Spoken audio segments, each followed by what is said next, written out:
he's one that could take a horse like this to the world, the open. I'd be looking at a bigger picture for this horse because I've watched him.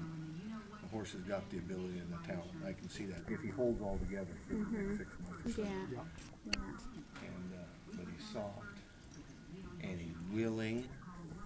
And he's just one of those unique little horses. You just kind of go. He got a personality and won't quit. Oh, he's a kick in the Yeah, butt. you got a good one. You got a good one. Yeah, got a half brother at home right now, and I'm gonna have another baby here come spring out of the same man. So. Well, you got a good. It looks to me like you got a real good program going with this. You know, you just don't. I don't have to. You don't have to be an expert horseman to watch the softness and the gentle. You know, and he didn't have to ask much, and the horse was there. Yeah. And He's been like that since the baby. was that like he was when he was a baby? Yeah. Yeah, he's playful and Yeah. willing now, you know, but Not mean, just No. just being there. Yeah. And that's the thing about stud. You're going to be. I look at attitude, number one. confirmation, look, and all that, and the willingness and all that stuff. All those things are going to come together in order to keep them. And as long as they make it through, and they're quiet and nice. Yeah, I'm not afraid to have the doc come out with the No, knife, that's for sure. no, but I'm like you. Just wait and see because right now he's really right. It's yeah, like I would probably say 80% of the stallions out there need to be cut already. There's only Well, about that's 20, always been the about same, 20% of them really should be stallions. That gray horse there is one of my random horse, and that's the horse that I had Andy work years ago when he was down in Hermiston. I was in Coeur d'Alene and we were iced up, and I watched him in the show, and I told my wife, I said, this guy's a good hand. I like the way he moves. So he got him really going well. And we got him back, and then but this horse was a stud till he was 3. And I looked at him, I broke him myself, and when he hit 3, he was just too studdy. Yeah. So I said, okay, we're done. Yeah. Got the attitude. So he turned out to be a great horse. There's nothing wrong with a good gelding, that's for sure. No, no. Actually, his half brother at home, I'm just going to cut him. I'm not even going to give him a chance. He's Yeah. not a good gelding. Yeah, I've got a solo out here that we did the same thing.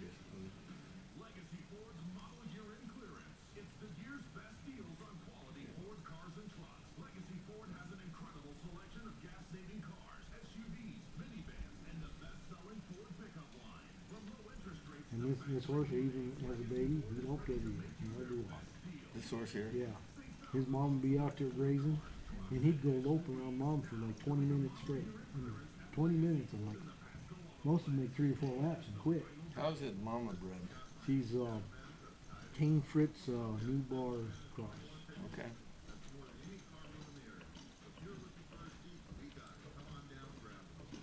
She was out of a horse called Easter Checks, which was owned by the Friedmans. Mm-hmm.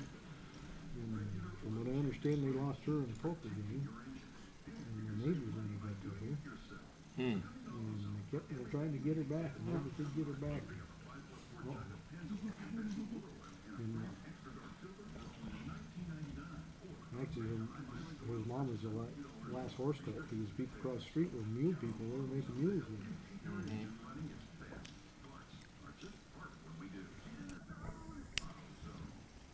I'm like, that's kind of understanding having a horse bred like that making mules with her. Well, that little big yelling up there, he's my retired cutting horse. But he goes back to the King Fritz line, and the extreme. I don't know if you can compare the attitude and smartness, but he's like this horse here. Yeah. Always untying the knots, getting out the gates, going everywhere. I mean, just constantly. And I used to cut on him. And boy, you talk about Cal. I mean, he was just ridiculous. And he didn't have to. He just was there. So really, never had to teach him much on it. He was just there. And then, but he kind of got bad pins, so we kind of just retired him real early. And he's my wife's horse now, and we ride him bridleless, and we love it. That's your go-to horse. It's a fun thing. Hip on him and go. I got a mare that just hop on and go, except for few weeks ago, I hopped on her and she took a bucket on her, never bucked before her. Oh, I mean, she put her head down and started bounding it hard. Well, that's because of the dog. Probably. No, Think so? that was way after the dog. Oh, okay. And I got her head pulled around and she stood straight up and I'm she's gonna go over on me. So I stepped off on her and she came back down on all fours and just took a bucking. So I whooped her butt until she quit bucking and got back on her and put like 7 or 8 miles on her. But it just caught me off guard. She's never even. How old Mary is she? She's 7 or 8. It's still pretty young. There's still a little bit of an attitude there at times. But she's never offered that before ever. Yeah, even when you. My cutting horse out here, this sorrel mare's got the blanket on her here. She's a bit like this, and you got to get her. I need a relay team before I go in cutting with her because she's You got to knock the fire she's got a off her. big motor on her. She just keeps going and going and going. Anyway. You need a rider to the cutting, then cut on her. Yeah, but she'll, you know, I'll call it a buck, but it's a half buck crow hop thing, and boy, it just irritates me because she'll do it when I just first get that through her, and she doesn't get mean about it, but she just, and then I have to kind of get after her and spank her, and then I can cut on her confidently for the rest of the day. It's just that. Yeah, I don't know. Sometimes if it's just I'm feeling good and ready No, to do this. I think for her, it's just I probably came from her mama. Had a little bit of an attitude. Her mama was a race horse on the quarter-mile circuit. Oh yeah. Has a real big motor, and she's great when she locks and loads on it. I took her to one cutting this year. I said, well, I haven't ridden her for 2 years, and I thought, well, I'll just take her out. And my goal for that day was not to lose a cow. I didn't care about what we looked like or anything. I just didn't want to lose a cow. We didn't lose one, and we got 68, which is not very good, but It's a score. I was just wanting her to, and she was fine. So, but we'll be bringing cattle in here off and on throughout the whole winter. And lots of times when we. I'm watering the arena with my nose and every stride. Oh God. I can't even hear you, and you know it, huh? He talked to me the other day and goes, Bob, are you hard of hearing? Oh. Yeah.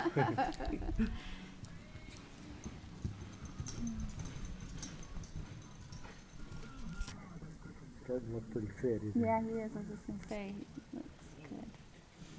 he? I had him pretty fit. I had him going pretty good. Turned him loose in a round pen and went to go get him and ripped his whole lip open, 18 stitches in his lip. And he was, so I had him, it took about 5 weeks to heal up. No boy.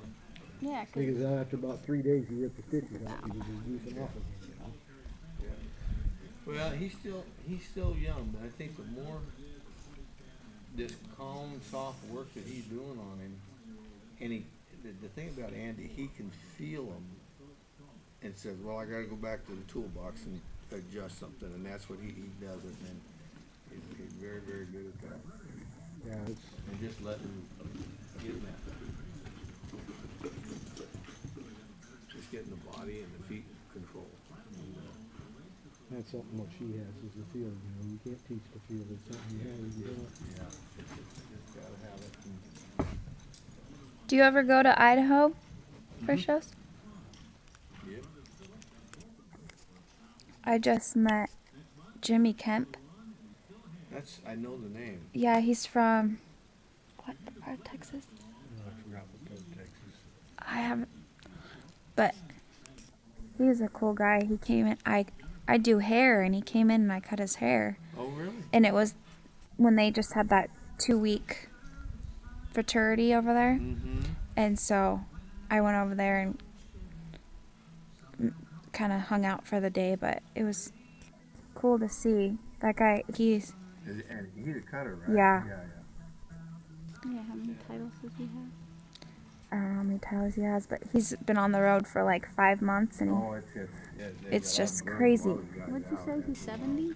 Yeah, I think he just turned 70. 70, yeah. I've been doing this forever. I had a guy came from Las Vegas here a year and a half ago. His wife works in the Tri-City, So he needed to get over here, and he's a cutting horse trainer from Las Vegas, and was in Idaho too, and he just helped a lot of people over the years. And he's 68, 69 now, 68, 67. So we had him here for about, just helped transition him. And now he's over at Bonina, which is a big cutting horse place up over here in Okokie. And he's like that too, just a great hand. I mean, he learned, I watched him out here constantly because you pick a lot up by Yes. learning Yeah. and watching, Yes. and then try to emulate that yourself. Now you'll Yes. adjust yourself. And I just put a 2-day clinic on with Brandon Stabler, and Brandon Stabler's the 2004 Snaffle Bit Futurity winner and won myriad of everything else. And we booked it up in 2 weeks. It was booked solid, and we put a 2-day clinic on. And I told Andy, we were talking with Melissa the other day on her horse. I says, you gotta control them feet and the body first and get that